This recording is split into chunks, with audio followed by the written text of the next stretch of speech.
Hello and welcome to Ultra Space. I'm Rima Suki. Everyone fantasizes about building their dream home.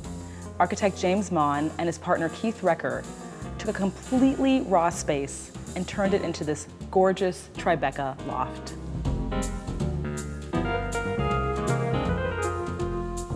The 4,000 square foot duplex loft features 18-foot ceilings and is located in a former 1840s tobacco warehouse. The home has 2 bedrooms and 4 bathrooms, built around a 2-story atrium that leads to a spacious outdoor roof deck. It took 6 months to design the structure, followed by 10 months of construction.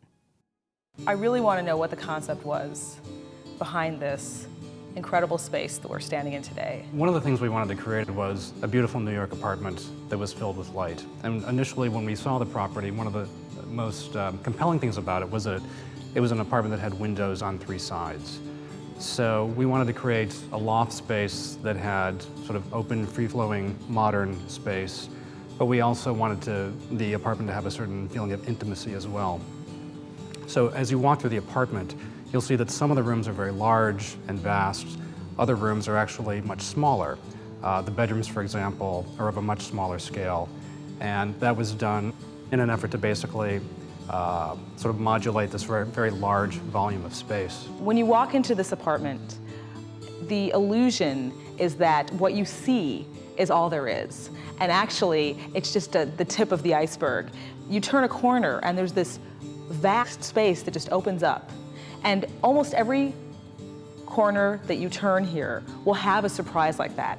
There are many levels here. It makes for quite an interesting journey. Right. Can you talk a little bit about that? Sure. The apartment has 18-foot ceilings. And one of the challenges of shaping the space architecturally was to keep the space open in many places. The public spaces are primarily open spaces. So the occasional 2 steps help to modulate space within space, essentially. The television room in the front has 2 steps. It sits on a platform, a sort of plinth, and it emphasizes that area as having a sort of unique identity. It helps emphasize the difference between public and private. Part of what we wanted to accomplish is we wanted to be able to have parties. We wanted to have people over to dinner and that kind of thing, but we also wanted to carve out some spaces where we could really just be us. And so the stepping and the layers, every time you go into a different layer, you're probably approaching something that really is just us when we're alone together. It's very grand, but it's also very casual in a sense, very comfortable, and I think that is because of the large amount of natural light, which really does come from this atrium. We actually have a 2,000 square foot roof terrace above us. So it was a very important piece of the project, and luckily, fortunately, it all came together. So the staircase is incredible, and we love the glass on the stairs. Right. We love watching your dog walk on the glass on the stairs. And I understand that was something from the San Diego Zoo inspired you. That's right. The glass was designed for the hippopotamus environment of the San Diego Zoo. Right. The curators wanted to have school kids be able to walk under a bridge and watch the hippos walk across the bridge and look at the imprint of their feet as they walked across. And there's this beautiful shadow effect as people, or indeed the dog, go up and down the stairs. It's really quite pretty. Something else that I think is also very pretty here is the kind of it's like a curtain wall of windows that separates the kitchen from the area that we're in now. Right. And it's wonderful because it filters the light in such a beautiful way. Originally, I wished for the kitchen to be contiguous with the rest of the apartment. Keith, however, felt that it would be important that there be some sort of screen separating the kitchen. Initially, I resisted that, but as we talked about it, but since I'm the one who does most of the cooking, I didn't want to be seen while everybody... Right. And as we talked about it in greater detail, it was a good idea. So at that point, it was a matter of deciding what the screen would be. And we were talking about a church that we saw that incorporated factory-made windows, which at the time was very unusual. But the windows were very striking, and they had a beautiful quality of light. So we developed a design where we used those, and we incorporated fluted glass. And I think it turned out quite well.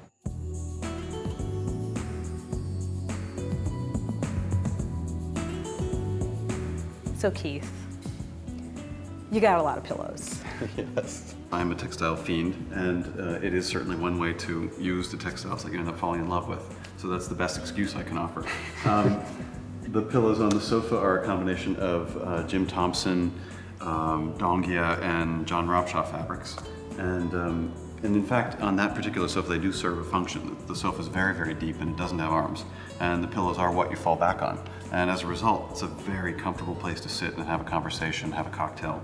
It's really very nice. I'd like to talk a little bit about the furniture groupings here. What happened here in terms of the grouping? In traditional living rooms of this size, you would have multiple seating arrangements so that you could entertain graciously. And so, starting with that in mind, we actually have two generous seating arrangements here.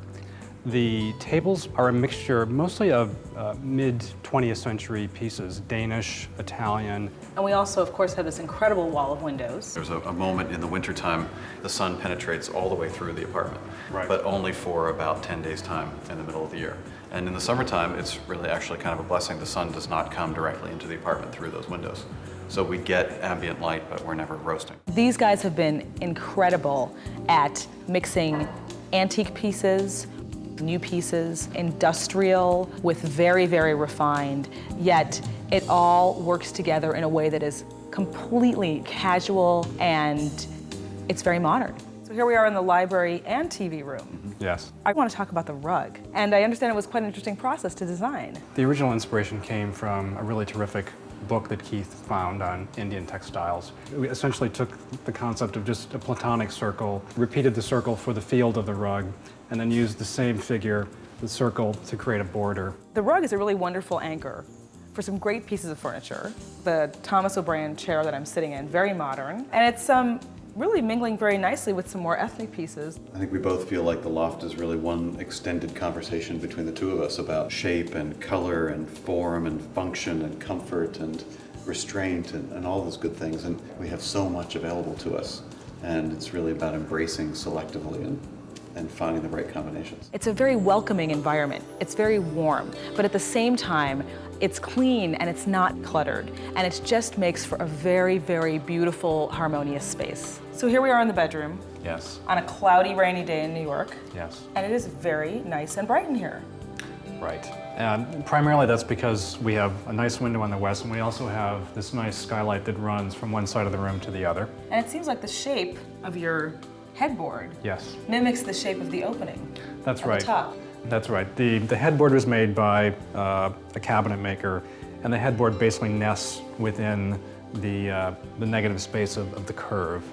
Right, and it also has storage, and it has bookshelves, and so it's both functional as well as something that visually we find appealing.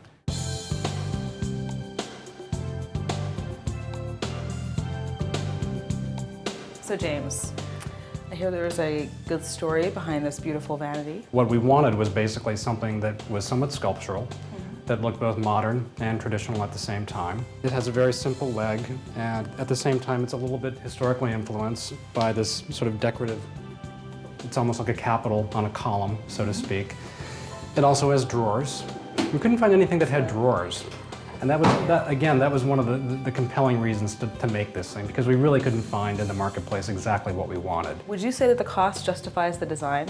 I think that it's a wonderful discipline to try to design things so that they are essential and they cost what they must cost. But again, I think you have to choose a couple of battles that are really special to you. Right. And in fact, when you think about your daily life, you put your armor on every day in front of a unit such as this. Right. And we were both really conscious that this was probably one of those occasions when it just really needed to be done perfectly. It really needed to be done so that the vision of what the final product was going to be was really achieved.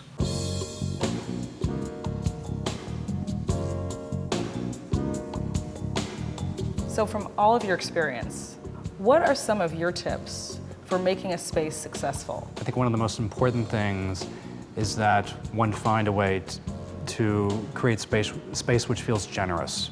And I think that's one of the most challenging aspects of being an architect or designer is making something the right size. I think that's always one of the most challenging, difficult things to pull off. I would say a great rule of thumb is never to buy two pieces of furniture on the same day from the same store. Absolutely try to take every single piece, make sure that you're in love with it, make sure that there is some commonality with the thing that you've bought and placed in your house before, but really take your time. Coming up next, you'll find every color of the rainbow at the House of Miles Red. And later, glass and steel on the west side at Manhattan's newest high-rise.